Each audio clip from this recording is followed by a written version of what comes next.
play fair or we'll make you sell your stores.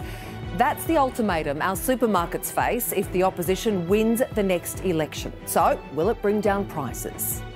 Cracking down on the duopoly. We want to make sure no Australian has to miss a meal because someone's taking advantage of them at the checkout. The opposition promising to introduce powers to break up the supermarket giants if they win the next election. It's a very clear message that the coalition stands with consumers. It means Coles and Woolworths could be forced to sell stores if they're found to be price gouging shoppers. Need to walk softly and have a big stick. The Greens and the Coalition aligned in an unexpected twist. The Labor Party now isolated as the only party standing with Coles and Woolies and their billion-dollar profits and their price gouging of Australian shoppers, and this is now a moment of choice for Labor. But the government claims this will just make things a whole lot worse. If you make supermarkets sell, are they allowed to sell to another big rival? Does it mean they close down more stores in local communities, and does that mean less competition rather than more competition in local communities?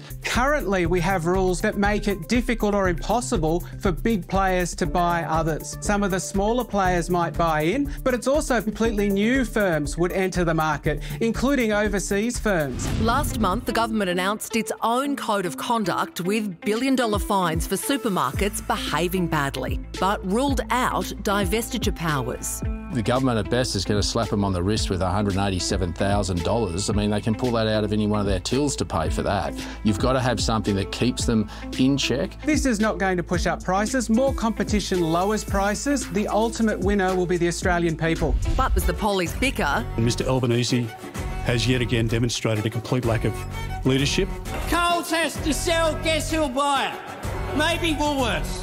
Every announcement that they make is a new bin fire of angry incompetence. Aussies struggle with food prices they simply can't afford. A supermarket schmozzle that will drive up grocery prices. These are their big ideas they have. Well, live from the lands of the Cooler Nation, with us tonight is comedian Alex. Whoa!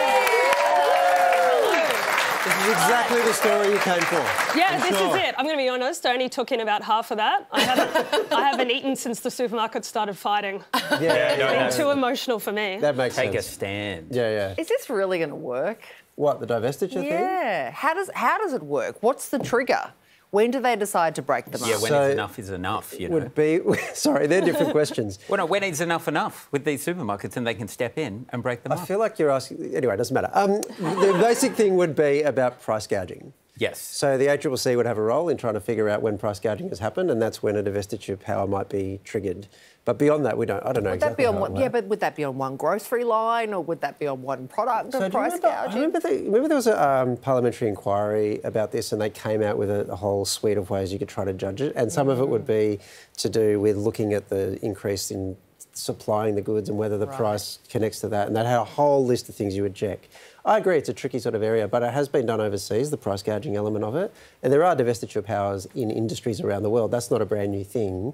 I was just caught completely off guard by how strong the government's rejection of it was today. Especially since, because Coles wouldn't be able to buy Woolies and vice versa, right? It would need to be another grocery company. Yeah, presumably, or another company that wants to get into the business. But I might have thought they would go, look, in principle, this might be all right, but there's no detail, or in principle, we oppose it for this reason. But they just gave it both barrels, which I was very... Price gouging is fun to say, though. I throw it around in a lot of emails to shops I go to. Price gouging, I don't know what it means, but it's a bit of fun. Do they react? They don't know what to do. They just block me, I think.